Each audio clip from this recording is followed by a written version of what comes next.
السلام علیکم ورحمۃ اللہ وبرکاتہ۔ دوستان محترم، آپ نے جب تھمبنیل دیکھا ہوگا، تھمبنیل سے ہی آپ سمجھ گئے ہوں گے کہ بہت دردناک خبر ہے، اور آپ کو افسوس بھی ہوا ہوگا یہ خبر کا تھمبنیل دیکھنے کے بعد۔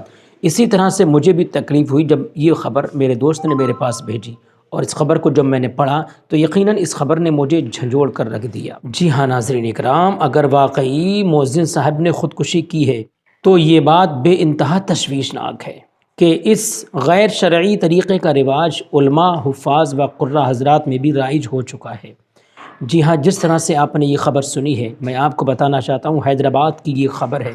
وہاں پر ایک مسجد میں مؤذن صاحب مؤذنی کرتے تھے۔ اچانک سے جب لوگوں کی نظر پڑی تو مؤذن صاحب اپنے کمرے میں پھانسی کے پھندے پر لٹکے ہوئے تھے۔ جی ہاں، پوری خبر آپ دیکھیں، اسکرین پر لگی ہے، میں آپ کو پوری خبر سناتا ہوں۔ حیدرآباد 27 دسمبر پرانا شہر کے علاقہ بھاونی نگر میں ایک واقعہ پیش آیا جس میں ایک مسجد کے مؤذن نے مسجد میں ہی خودکشی کر لی۔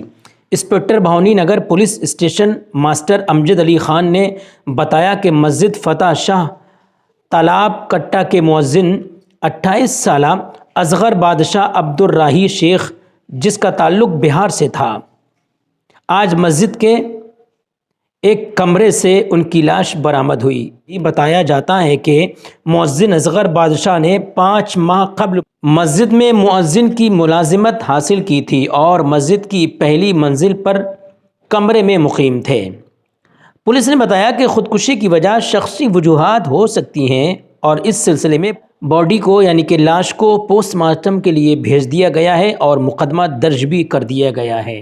جی ہاں ناظرین اکرام، تو یہ بہت افسوسناک خبر ہے۔ انا للہ و انا الیہ راجعون۔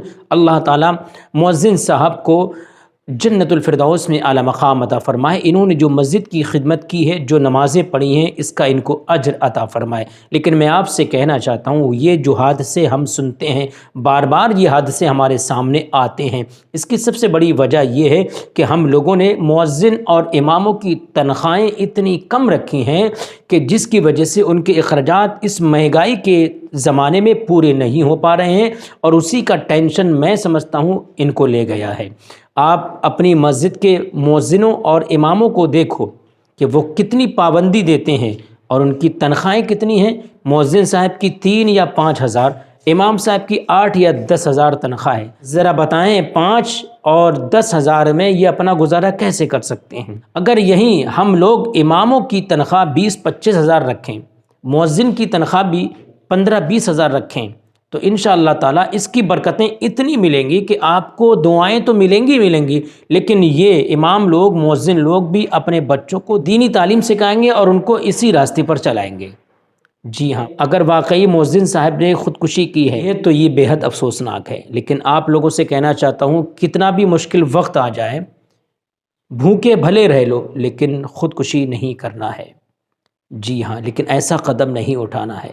زندگی سے لڑو، ایسے نہیں کہ زندگی سے ایک دم ہار جاؤ۔ زندگی سے لڑو، کبھی پیسہ کم ہے تو کبھی زیادہ ہے، لیکن اس طرح کی حرکت نہیں کرنا ہے۔ اللہ تعالیٰ ہم سب کو اچھی باتوں پر عمل کرنے کی توفیق عطا فرمائے۔ میں دعا کرتا ہوں رب تعالیٰ مؤذن صاحب کے گھر والوں کو صبر جمیل و اجر جزیل کی توفیق عطا فرمائے، اور ان کے گناہوں کو رب تعالیٰ معاف فرمائے، جنت میں اعلیٰ مقام عطا فرمائے۔ چلتا ہوں، اسلام زندہ باد، ہندوستان پائندہ باد، اللہ حافظ۔